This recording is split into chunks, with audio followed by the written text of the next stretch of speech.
Hello friends, welcome to Vaishu's vlog. எம்மதமும் சம்மதம் அப்படிங்கிற மாதிரி ஒரு கவர்மெண்ட் பஸ்ஸில் இந்த ஃபோட்டோ. அதுக்கு மேலே இருக்கிற திருக்குறள் கண்டிப்பாக சொல்லியே ஆகணும். நான் சின்ன வயசாக இருக்கும்போது பஸ்லலாம் ஏறும்போது அம்மா சொல்லுவாங்க, இந்த திருக்குறளை வாசி வாசி அப்படின்னு சொல்லி. அப்போ ரொம்ப கஷ்டப்படுவேன். பாப்பா அவங்க கிட்ட இப்போ அதே மாதிரி தான் நான் டைப் பண்ணுறேன், எங்கே இதை வாசிச்சுக்காமிங்க அப்படின்ட்டு. பிரியா கஃபீஸ்லலாம் செம்ம ஹாப்பி. ஏன்னா நாங்கள் திருவண்ணாமலை போயிட்டுருக்கோம். தேனியில் 5 மணிக்கு பஸ் ஏறி 6:45 எல்லாம் திண்டுக்கல் வந்துட்டோம். இசையும் இளையராஜாவும் ட்ராவலிங்கில் பிரிக்கவே முடியாது. நல்ல சாங்கோட 8:45 பார்த்தீங்கன்னா திருச்சி வந்துட்டோம். டிரைவர் தெரிஞ்சிடும் அப்படிங்கிறதுனால பேக்கெல்லாம் முன்னாடி வச்சுட்டு ஃப்ரீயாகவே உட்காந்துட்டு வந்தோம்.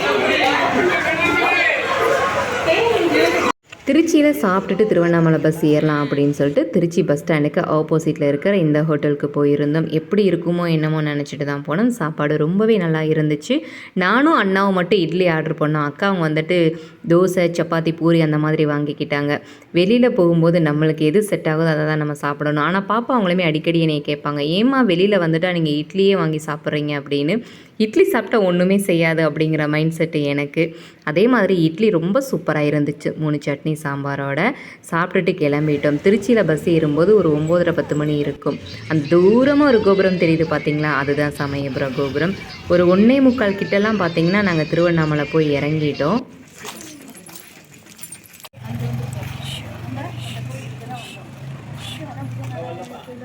ஹோட்டலெல்லாம் நாங்கள் ரூம் போடலை. பக்கத்தில் ஒரு மண்டபம் மாதிரி இருந்துச்சு. ஒரு ஆளுக்கு 50 ரூபா சார்ஜ் கேட்டாங்க. நம்ம ஃப்ரெஷ்ஷப் ஆகி வர்றதுக்கு நல்லா குளிச்சுட்டு நாங்கள் ஃப்ரெஷ்ஷப் ஆகி வந்துட்டோம். அந்த மண்டபத்தில் பார்த்திங்கன்னா லாக்கர்லாம் இருக்குது. எங்களுக்கு முன்னாடியே நிறைய பேர் வந்துட்டு தூங்கிட்டு இருந்தாங்க. அதுக்கு தனியாக சார்ஜ் பண்ணுவாங்க போல். இங்கே வந்து ஸ்டே பண்ணி தூங்கி குளிச்சு போகிறதுக்கு. நாங்கள் ஜஸ்ட்டு குளிச்சுட்டு அப்படியே அங்கேருந்து கிளம்பிட்டோம். புதன்கிழமைக்கு நைட்டு வரைக்குமே இப்படி நம்ம திருவண்ணாமலையில் வெள்ளிக்கிழமை காலையில் நிற்போன்னு சத்தியமாக நினச்சி கூட பார்க்கல. இது திடீர் விசிட்டு, திடீர் முடிவு. சொல்லப்போனால் எனக்கான ஒரு பயனுன்னே சொல்லலாம். கொஞ்சம் டிப்ரெஷனாக இருந்துச்சு மைண்டு. அதனால் வெளியில் கிளம்பி போகலாம் அப்படின்னு சொல்லிட்டு அக்கா அவங்க என்னை கூட்டிகிட்டு வந்தாங்க. காலையில் 3:30 மணிக்கு ஃப்ரெஷ்ஷப் ஆகி வந்து ஒரு டீயை குடிச்சிட்டு கிளம்பலான்னு சொல்லிட்டு டீயும் குடிச்சிட்டு கிளம்பிட்டோம். வெள்ளிக்கிழமைக்கு காலையில் 7:40 தான் பௌர்ணமி ஸ்டார்ட் ஆகுது. எங்களோட பிளான் என்ன அப்படின்னா, பௌர்ணமி டைமிங்கில் நடக்கணும் அப்படிங்கிறதுனால தான் வியாழக்கிழமைக்கு சாயங்காலமாக கிளம்பி போயிருந்தோம். ஸோ நாங்கள் அந்த பௌர்ணமி டயத்துக்கெலாம் நடந்துட்டு தான் இருந்தோம்.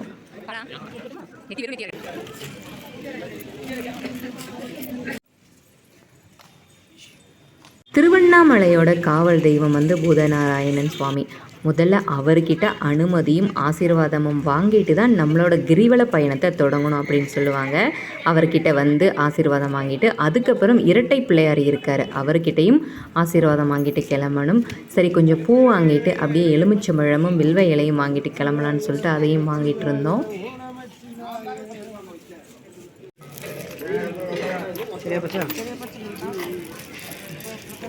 யாருக்கு உங்களுக்கு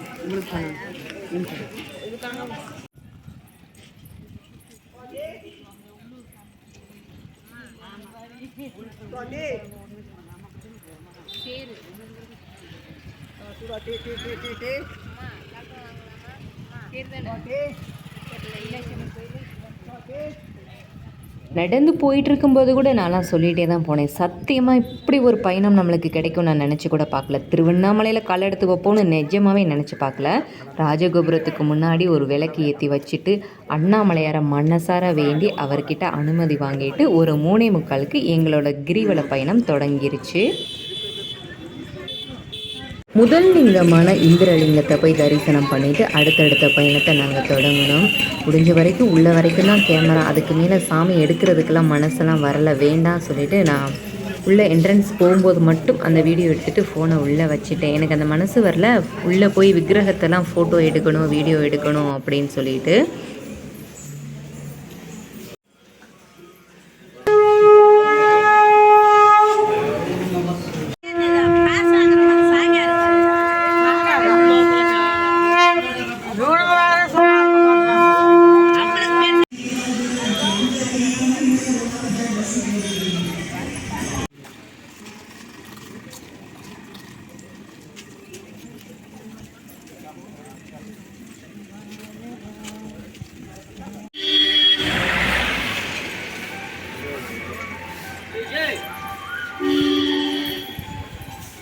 கிரிவலப்பாதையில் வழி நடக நிறைய கோயில் இருந்துச்சு. 2வது லிங்கமான அக்னி லிங்கத்தையும் வணங்குறதுக்காக உள்ளே போயிருந்தோம். காலையிலே நல்ல கூட்டம்.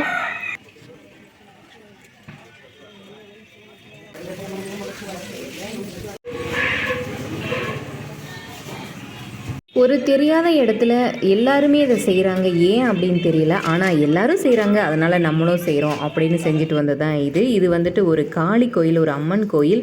எல்லாருமே சூளத்தில் வந்துட்டு எலுமிச்சம்பழத்தை குத்திட்டு அதுக்கப்புறம் ஒரு எலுமிச்சம்பழத்தை காலில் போட்டு நசுக்குனாங்க. உண்மையிலே சொல்லணும்னா இது ஏன் பண்ணாங்க அப்படிங்கிறதெல்லாம் எனக்கு தெரியாது. எல்லாருமே செஞ்சாங்க, சரி நம்மளும் செய்கிறோம் அப்படிங்கிறது தான். ஆனால் அதுக்கான யாருக்கிட்ட கேட்குறதுன்னு எனக்கு தெரியல, இது ஏன் இப்படி பண்ணுறாங்க அப்படின்னு சொல்லிட்டு. நாங்கள் நடந்து போகிறதுக்கு ஆப்போசிட்டில் இந்த சிம்ம தீர்த்த குளம் அப்படின்னு சொல்லிட்டு இருந்துச்சு. என்னடா அடைச்சிருக்கு, உள்ளே போய் பார்க்கலான்னு சொல்லிட்டு ஓப்பன் பண்ணால் கொஞ்சம் அப்படியே த்ரில்லிங்காக பயமாகவே இருந்துச்சு. இந்த சிலையை பார்க்கும்போது உள்ளே ஃபுல்லாக பார்த்தீங்கன்னா பயங்கர இருட்டு. இதில் பிரியாக்கா வேறு உள்ளே போய் இறங்கி பார்த்துட்டு வருவோமா, ரொம்ப தைரியமானாலும் என்னையும் கூப்பிட்டாங்க. வேண்டாம் வேண்டாம் எனக்கு பயமாக இருக்குது வாங்க அப்படின்னு சொல்லிட்டு அப்படியே வெளியில் வந்துட்டோம்.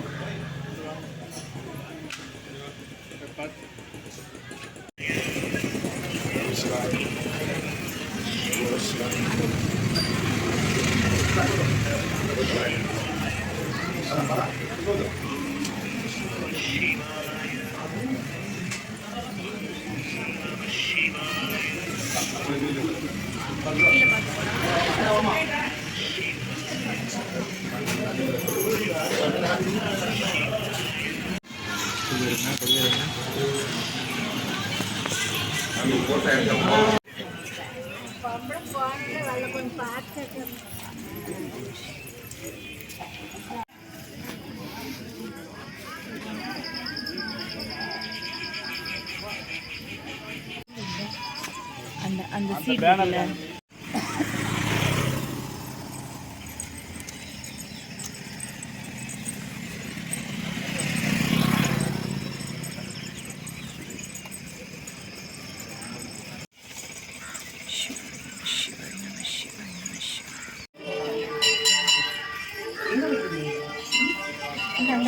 அந்த கோயில்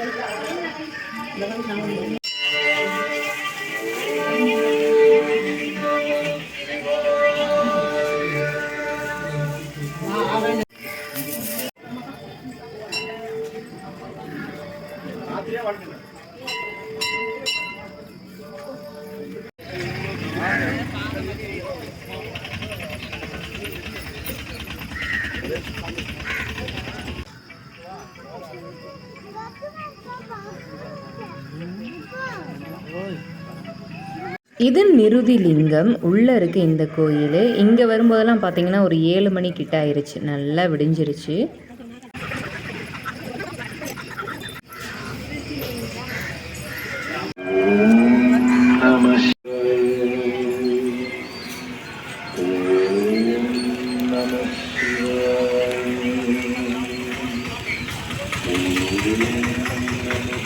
ட்ராப்பாக தெரியுதா?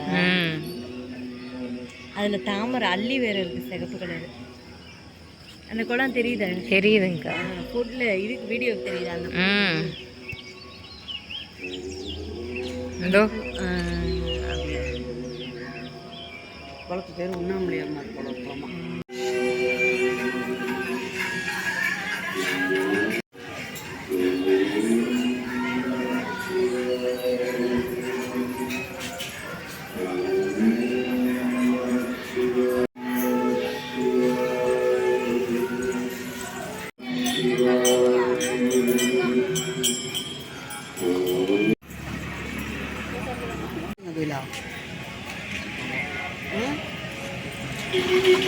சூரிய ஒளியில தலைவர் பிரகாசமா இருக்காரு.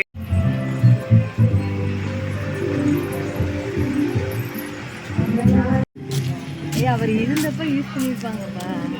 அதே இது வச்சு போவாங்க.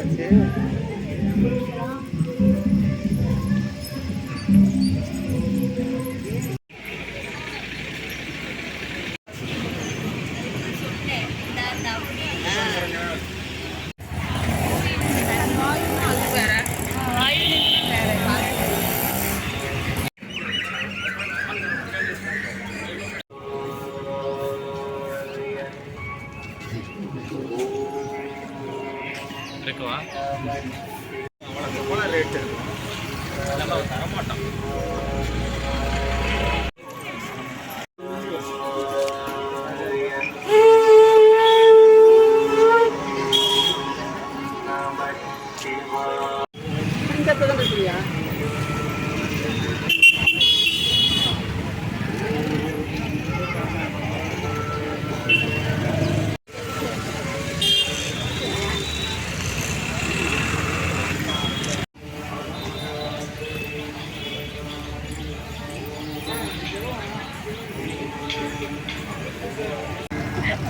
எங்க கூட வந்து 2 பேரும் பேஷண்ட் ஆயிட்டாங்க. வலியோட வீட்டுக்கு போவாங்க, வலி இல்லாத வீட்டுக்கு வருவாங்க.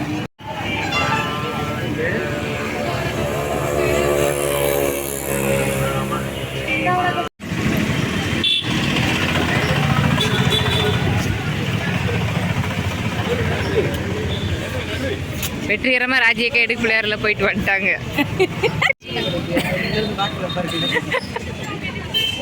அந்த மாதிரி வீடியோ தான் எடுத்துக்கிட்டு இருக்காங்க. இவ்வளோ கேப்ல போயிட மாட்டேங்க, நீங்க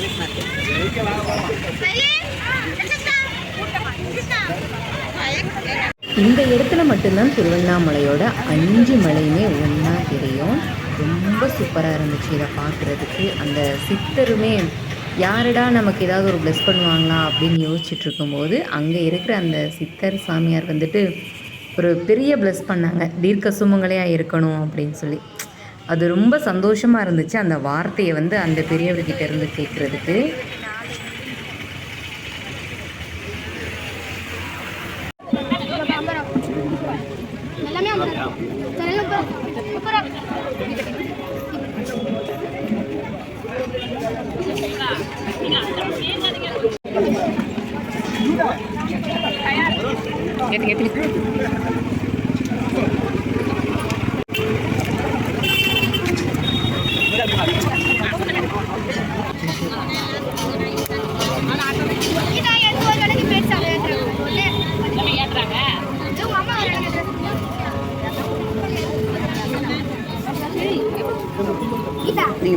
ராஜகோபுரத்தில் ஒரு விளக்கு ஏற்றி வச்சுட்டு தொடங்கின பயணம். அதுக்கப்புறம் ஈசானிய லிங்கத்தில் வந்து ஒரு விளக்கு ஏற்றி வச்சுட்டு சாமி கும்பிட்டோம்.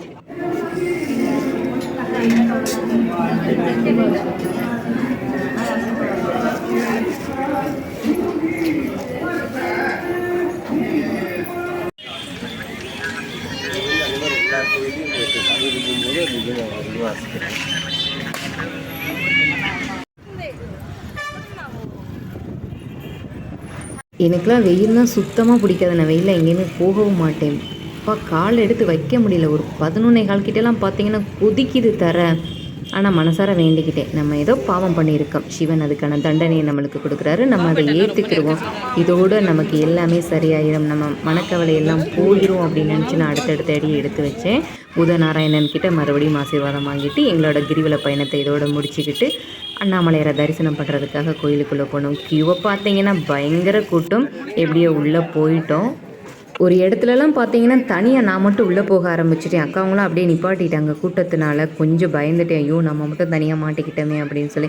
அதுக்கப்புறம் ஃபோனில் காண்டாக்ட் பண்ணிவிட்டு மறுபடியும் எல்லாருமே ஒன்று சேர்ந்துட்டோம். அந்த இடத்துல கொஞ்சம் நான் பயந்துட்டேன், தனியாக ஒரு தெரியாத இடத்துல என்ன பண்ண போகிறோம் அப்படின்னு. அதுக்கப்புறமும் சிவன் இருக்கார் அப்படின்னு தைரியமாக உள்ளே போனேன்.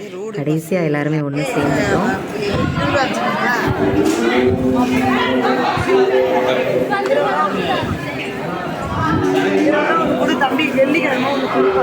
அண்ணாமலையார் கோயிலுக்குள்ளே என்னோட முதல் அடி அப்பா மெய் சிலிர்த்து போயிடுச்சு, புல்லரிச்சு. அந்த ஒரு நிமிஷம் வந்து லைஃப்பில் மறக்கவே முடியாத ஒரு தருணமாக இருக்குது.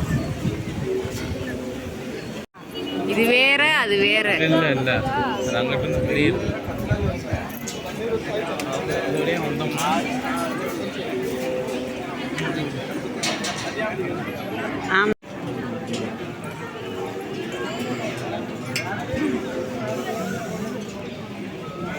இந்த தங்கப்பிள்ளைக்கு 2 கண்ணுமே தெரியல. அது கொஞ்சம் நேரத்துக்கு அப்புறம் தான் எனக்கு தெரிஞ்சிச்சு. மனசு அவ்வளோ கஷ்டமாக போச்சு. அப்படி தங்கப்பிள்ளை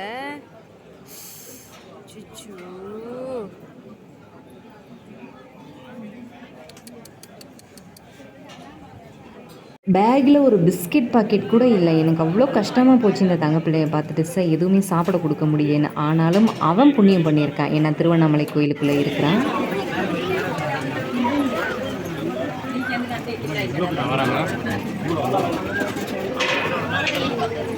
இது ரமண முனிவர் தவம் செஞ்ச இடம், பாதாள லிங்கம். இதை கடந்து எல்லாருமே பார்க்காம போய்கிட்டே இருந்தாங்க. நான் யோசிச்சுட்டே இருந்தேன், இங்கே வந்து ஒரு பாதாள லிங்கம் இருக்கே அப்படின்னு சொல்லிட்டு கேட்டுட்டு போனோம். அங்கே கூட்டமே இல்லைப்பா, இதை மிஸ் பண்ணிடுவோமோ நினச்சிட்டு இருந்தேன். கண்டிப்பாக போய் பார்த்துட்டேன். எனக்கு அவ்வளோ சந்தோஷம் இந்த பாதாள லிங்கத்தை போய் நம்ம பார்த்தது. மிஸ் பண்ணிடக்கூடாதுன்னு நினச்சிட்டு போன இடம் இது.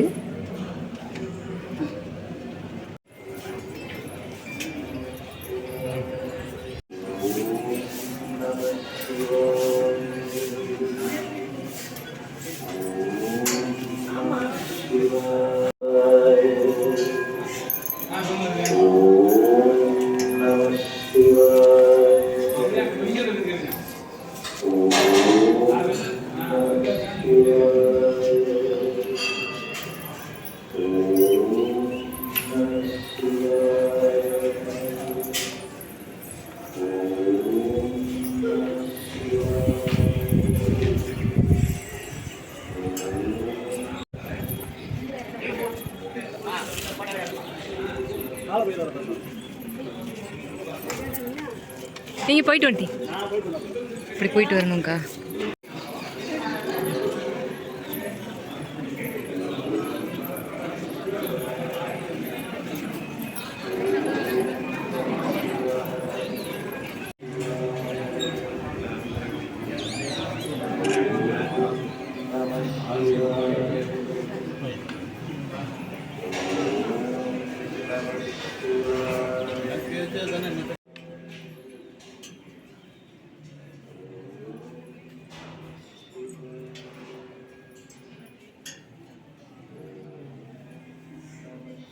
எதிர்பார்க்காத ஒரு பயணம், நினச்சி பார்க்க முடியாத ஒரு தருணம் சிவனால் எனக்கு கிடச்சிச்சு. எனக்கு மட்டும் இல்லை, எங்கள் ஃப்ரெண்ட்ஸுக்கும். இது எனக்கான பயணம்னே நான் சொல்லலாம். எனக்கான ஒரு பெரிய மாற்றத்தை இந்த பயணம் கண்டிப்பாக கொடுக்கும் நான் நம்பி போனேன். எனக்கு அது கிடச்சிருச்சு. சிவனோட அருள் ஆசீர்வாதம் உங்கள் எல்லாருக்கும் கிடைக்கட்டும். திருவண்ணாமலையை பற்றி முழுசாக நாங்கள் எங்கெங்கே போனோம் அப்படிங்கிறத இந்த வீடியோவில் அப்லோட் பண்ணியிருக்கேன். பெருசாக எதுவும் பேசலை, ஆனாலுமே எனக்கு ரொம்ப திருப்தியான ஒரு வீடியோவாக இது இருந்துச்சு. திருவண்ணாமலையோட வரலாறை நான் அடுத்த வீடியோவில் கண்டிப்பாக அப்லோட் பண்ணுறேன். ஒவ்வொரு லிங்கத்துக்கும் என்ன சிறப்பு அப்படிங்கிறத நான் அப்லோட் பண்ணுறேன். இந்த வீடியோ வந்து எங்களோட பயணத்தை மட்டுமே குறிக்கிற ஒரு வீடியோவாக இருந்துச்சு. திருவண்ணாமலையை முழுசாக முடிஞ்ச வரைக்கும் உங்கள் கண்ணு முன்னாடி கொண்டு வந்து நிப்பாட்டி இருக்கிறேன் அப்படிங்கிற திருப்தியோட இந்த வீடியோ நான் இதோட நிறுத்திக்கிறேன். வீடியோ பிடிச்சிருந்தா மறக்காமல் ஒரு லைக் கொடுத்துட்டு நம்ம சேனலை சப்ஸ்கிரைப் பண்ணுங்கள், சப்போர்ட் பண்ணுங்கள். தேங்க்ஸ் ஃபார் வாட்சிங் ஃப்ரெண்ட்ஸ். தேங்க்யூ. வெளியே போயிட்டு அப்புறம் சாப்பிட்டு அப்படியே